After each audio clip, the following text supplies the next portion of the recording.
दोस्तों आज हम इंडक्शन कुकर के SMPS सेक्शन में आने वाले फॉल्ट्स को रिपेयर करना सीखेंगे। यहाँ पर जो आप ये इंडक्शन कुकर देख रहे हैं इसका सर्किट बोर्ड यूनिवर्सल है।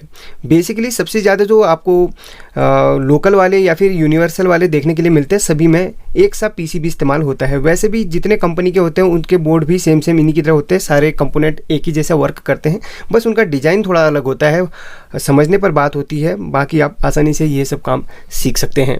और पिछली बार जो मैंने वीडियो बनाई थी वो इसके IGBT सेक्शन की प्रॉब्लम का सॉल्यूशन जो था वो मैंने आपको करना बताया था कि हम कैसे उसके फॉल्ट को चेक करें और कैसे उसका सॉल्यूशन करें। अगर उस पर भी वीडियो देखना चाहते हैं तो इस वीडियो के एंड पे मैं वो वीडियो दे दूंगा, आप उसे देख सकते हैं। फिलहाल यहाँ पर मैं इसके SMPS सेक्शन के फॉल्ट को रिपेयर करना आपको बताऊँगा। तो यहाँ पर देखिए, सबसे पहले इसके डिस्प्ले को मैं निकाल के अलग कर लेता हूँ। यहाँ पर बॉडी इसका बाहर का ढांचा मैंने अलग कर लिया क्योंकि सेटअप पे इतना आ नहीं पाता है, इसलिए आपको समझाने के लिए थोड़ा सा अच्छी तरीके से समझ में आए इसलिए बताता हूँ। इसके फ़ैन को भी मैंने अलग कर लिया क्योंकि वो बॉडी से अटैच रहता है।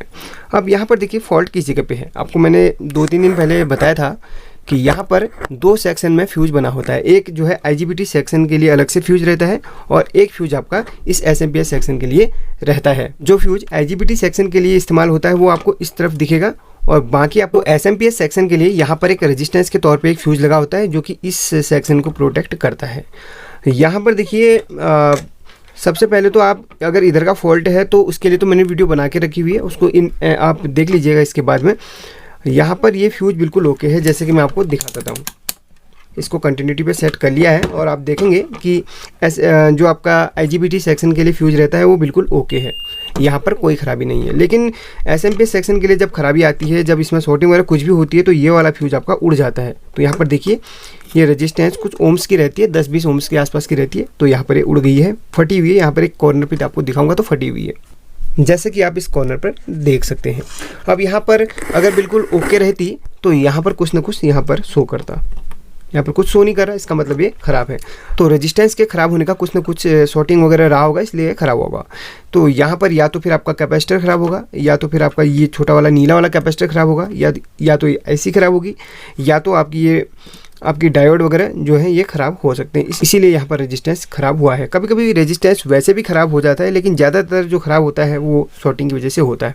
देखिए, आपने रेजिस्टेंस लगा लिया, ठीक है, रेजिस्टेंस लगा लिया, उसके बाद आप इसको चेक कर रहे हैं तो सीरीज़ में चेक करें। सीरीज़ में चेक करने पर आपका रेजिस्टेंस, अगर आपका सर्किट बोर्ड फुल्ली शॉर्ट दिखा रहा है, सीरीज बल्ब जल रहा है, आपका ये चालू नहीं होता, इसका मतलब आगे आपके शॉर्टिंग है।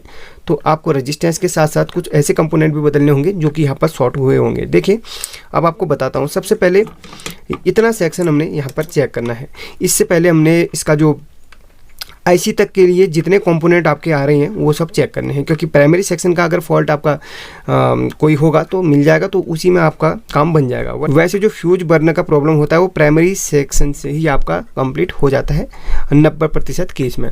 फिलहाल अभी यहाँ पर हमने सारे के सारे कंपोनेंट चेक करने हैं। तो यहाँ पर सबसे पहले आपको बताता हूँ, देखिए इसको मैं पलट देता हूँ और आपको मैं बताता हूँ कि किस तरीके से आप इसको चेक करेंगे। देखिए, यहाँ पर जितने भी आपके कंपोनेंट हैं उनको बारी बारी से चेक कीजिए। आपको रेजिस्टेंस चेक करना नहीं आता है या डायोड चेक करना नहीं आता है तो सबसे पहले आपको वो सीखना पड़ेगा।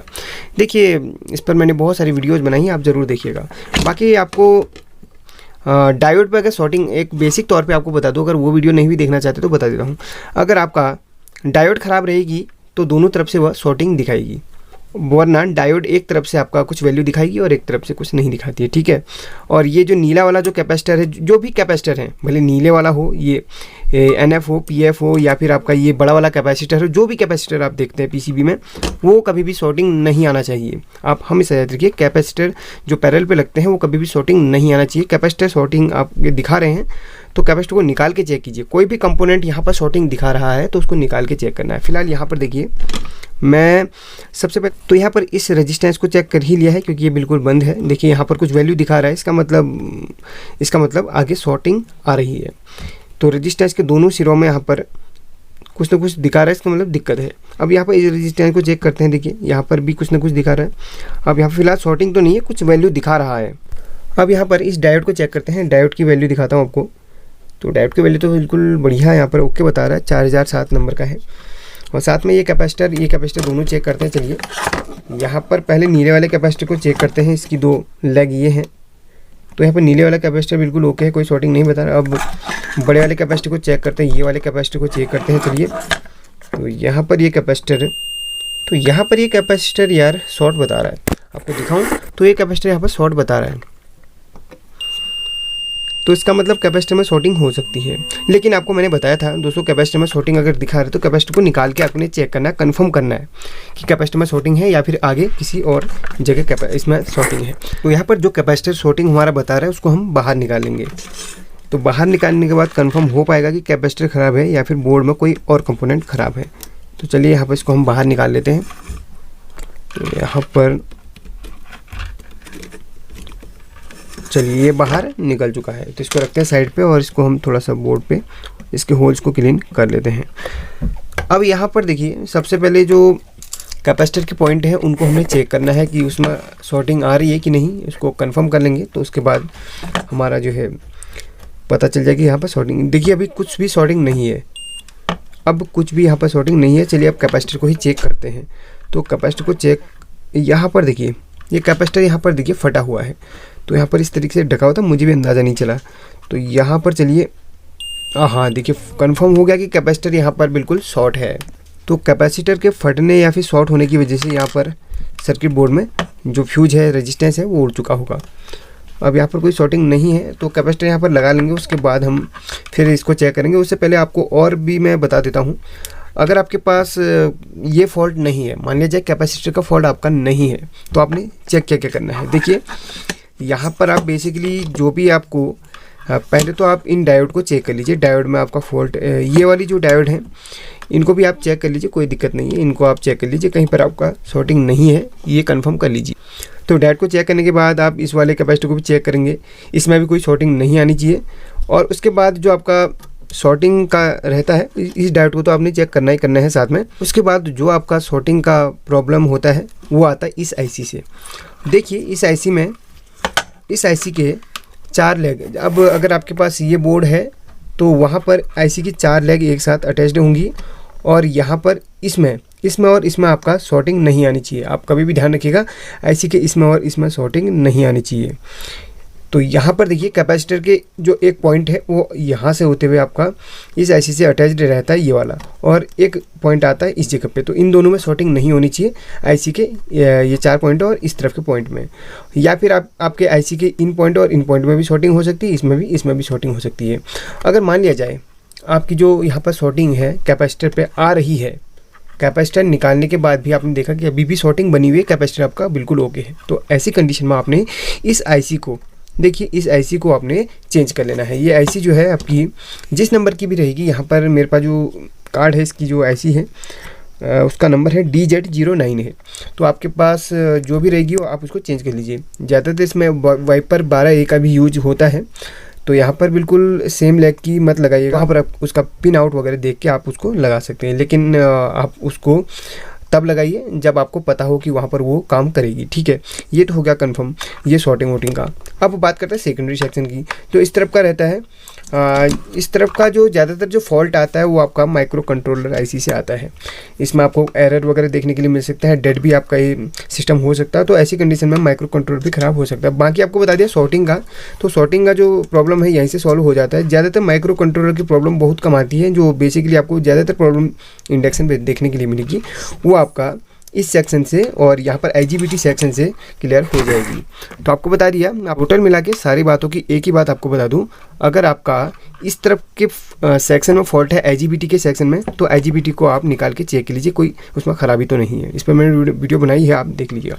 बाकी इस तरफ आपके कोई आपको शॉर्टिंग वगैरह मिलती है तो इस आईसी को आप निकाल के अलग कर लीजिए, फिर शॉर्टिंग चेक कीजिए। बाकी जो है ये जो कैपेसिटर वगैरह का फॉल्ट है बहुत कम देखने के लिए मिलता है। अब यहाँ पर हो सकता है ओवर वोल्टेज की वजह से कैपेसिटर फटा हो, तो इस कंडीशन में जब कैपेसिटर फटा है तो कैपेसिटर ज़्यादा ओवर हीट होने की वजह से या फिर ओवर वोल्टेज की वजह से यहाँ पर फट सकता है। तो ये प्रॉब्लम तो हमने सॉल्व कर लिया। अब देखते हैं यहाँ पर दूसरे कैपेसिटर को लगाने से प्रॉब्लम सॉल्व होती है कि नहीं। तो यहाँ पर एक कैपेसिटर है मेरे पास, ये है 450 वोल्ट का और 33 माइक्रोफेरेड का, और इसकी वैल्यू आपको दिखा दूँ। सबसे पहले आपको वैल्यू नहीं दिखाई मैंने इसकी, तो वैल्यू दिखा देता हूँ। 450 वोल्ट और माइक्रोफेरेड इसमें थोड़ा सा कम है, 4.7 माइक्रोफेरेड है मेरे पास। इतने कम माइक्रोफेरेड का तो नहीं है। हाँ, एक और वैसे है मेरे पास जो कि है 22 माइक्रोफेरेड का है। तो मेन सप्लाई में आपका 450 वोल्ट का ही लगता है, क्योंकि यहाँ पर आपका रेक्टिफायर से रेक्टिफायर होकर आपको जो करंट मिलता है डीसी करंट वो 350 वोल्ट के आसपास मिलता है। तो यहाँ पर पहले इसको चेक कर लेते हैं फिर लगाएंगे। फिलहाल यहाँ पर ये कैपेसिटर हमारा ओके ही दिखा रहा है। अब इसको एक बार यहाँ पर लगा के चेक कर लेते हैं। चलिए इसके लैग को मैं क्लीन कर लूँ, उसके बाद आपको दिखा देता हूँ। देखिए एक चीज़ और बताऊँगा आपको, अगर आप इस काम को नया सीख रहे हैं तो यहाँ पर कैपेसिटर को कैसे लगाते हैं वो ज़रूर आप ध्यान रखिएगा। तो कैपेसिटर को भी उल्टा सुल्टा ऐसे नहीं लगाया जाता है, उसकी भी एक निश्चित डायरेक्शन होती है। देखिए यहाँ पर जो ब्लैक वाला आपको एरिया दिख रहा है ना, ब्लैक वाला वो रहता है आपका नेगेटिव का, और कैपेसिटर में ये वाला पॉइंट रहता है नेगेटिव का। तो इसको यहाँ पर मेंशन करके आप इसको लगा लीजिए। अब देखिए माइक्रोफेरेड तो वैसे मेरे पास इतना था नहीं, यही वाला लगा के चेक कर लेते हैं। वैसे चल जाएगा, थोड़ा बहुत ऊपर नीचे हो जाता है, कोई दिक्कत नहीं है। अब यहाँ पर इसको मैं लगाता हूँ, उसके बाद हम लोग चेक करेंगे कि अभी भी कोई शॉर्टिंग तो नहीं है। वैसे शॉर्टिंग तो नहीं होनी चाहिए। तो यहाँ पर इसको चेक हमेशा सीरीज में ही करना है आपने। सीरीज अगर बनाना नहीं है तो आपको मैं बता दूंगा। चलिए इसको रखता हूँ साइड पे, और यहाँ पर एक बार और मैं कुछ कंपोनेंट्स को चेक कर लेता हूँ। देखिए मुझे अगर डाउट आपको लगता है कि डाउट है तो आप सभी को चेक कर लीजिए, सब कुछ वैसे चेक कर लिया, कहीं भी शॉर्टिंग वोटिंग नहीं आ रही है। हाँ, IGBT को भी एक बार चेक कर लेते हैं, क्योंकि वैसे फ्यूज़ तो नहीं उड़ा है, फिर भी एक बार अपनी तसल्ली के लिए IGBT को चेक कर लेते हैं। तो यहाँ पर भी कोई शॉर्टिंग नहीं आ रही है। अगर IGBT में शॉर्टिंग लग रही है आपको तो आप क्या कीजिए, IGBT को निकाल के चेक कीजिए। और हाँ, एक चीज़ आपको मैं बताऊँ, आप काफ़ी सारे लोग जो इस फील्ड पर नए हैं या सीख रहे हैं, तो आपको इस वाले कैपेसिटर में आपको शॉर्टिंग दिखने के लिए मिल सकती है। देखिए यहाँ पर, ये देखिए, वो इसलिए होता है क्योंकि यहाँ पर इसमें इसके जस्ट नीचे देखिए ये कॉइल अटैच्ड रहती है, इस वजह से यहाँ पर शॉर्टिंग दिखाता है। ऐसी कंडीशन में आपने इस वाले स्क्रू को निकाल के तब चेक करना है, ठीक है। तो काफ़ी सारे लोग इसमें कंफ्यूज हो सकते हैं। चलिए इसको फिलहाल चेक करते हैं और आपको मैं दिखाता हूँ। चलिए इसको मैंने कनेक्ट कर लिया है। अब यहाँ पर जब हम इसको चेक करेंगे तो हमें किस में चेक करना है, सीरीज़ में चेक करना है हमेशा। चलिए इसका मैं सेटअप तैयार करता हूँ। तो यहाँ पर मैंने सीरीज़ तैयार कर लिया है। अब देखिए यहाँ पर, अब इसको हम चलाते हैं। देखिए यार अभी भी नहीं चल रहा, इसका मतलब अभी कोई दिक्कत होगी इसमें। ओहो, एक चीज़ हम भूल गए दोस्तों, यहाँ पर इस वाले रेजिस्टेंस को हम चेंज करना भूल गए, क्योंकि ये फ्यूज़ यहाँ पर बर्न हुआ है। तो इसकी जगह पे हम एक रेजिस्टेंस को लगाएंगे। अगर नहीं है तो आप एक काम कर लीजिए, यहाँ पर जो है आप एक छोटी सी वायर का, एक छोटा सा, ज़्यादा नहीं, एक बहुत पतली वायर का आप फ्यूज बना सकते हैं। बस वही चीज़ मैं यहाँ पर भूल गया हूँ। तो यहाँ पर कभी कभी कस्टमर बाहर वेट करता है तो जल्दबाजी में ऐसा होता है ना यार, बहुत सारी चीज़ें दिमाग से निकल जाती हैं। अब यहाँ पर ये जो वायर आप देख रहे हैं, इसमें सिर्फ एक वायर का हमने फ्यूज बनाना है।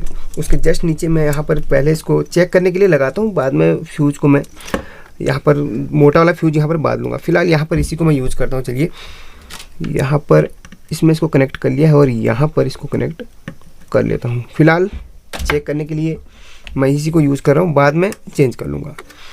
अब यहाँ पर देखिए, यहाँ पर इसको ऑन करते हैं और आपको मैं चलाकर दिखाता हूँ दोस्तों। तो इसकी डिस्प्ले को मैं यहाँ पर कनेक्ट कर लेता हूँ। फ़ैन वगैरह बाद में कनेक्ट करूँगा, पहले सिर्फ ऐसे चेक करें हम। चलिए यहाँ पर ये लग चुका है और ऑन करते हैं। सीरीज बल्ब हमारा हाँ चल रहा है। अब चेक करते हैं, यहाँ पर इसकी डिस्प्ले है तो अब चेक करते हैं। तो अब बिल्कुल देखिए, बिल्कुल ओके हो चुका है। आपको एक मिनट डिस्प्ले में दिखाता हूँ। अब देखिएगा कितना छोटा हमारा फॉल्ट था, उसका सॉल्यूशन आसानी से हो गया। कैपेसिटर यहाँ पर ज़्यादा माइक्रोफेरेड का लगा रखा, कोई दिक्कत नहीं है, थोड़ा बहुत चलता है, लेकिन बहुत ज़्यादा माइक्रोफेरेड का भी बिल्कुल नहीं लगाना चाहिए। मैं तो यही आपको एडवाइस दूंगा। तो यहाँ पर कैपेसिटर के फटने की वजह से ये प्रॉब्लम आ रही थी, बस इसका सॉल्यूशन हो चुका है। बाकी आपको अदर मैंने बता दिया, अगर आपके किस किस सेक्शन में फॉल्ट आ सकता है उसका सॉल्यूशन आप कैसे कर सकते हैं। हाँ, IGBT का जो सॉल्यूशन है वो इसी वीडियो के एंड पे आप देख लीजिएगा। बाकी ये वीडियो पसंद आई और कुछ सीखने के लिए मिला हो तो लाइक करके शेयर ज़रूर करना। बाकी चैनल को सब्सक्राइब कर ही लेंगे, मुझे पता है। चलिए मिलते हैं अगली वीडियो में, तब तक के लिए टेक केयर।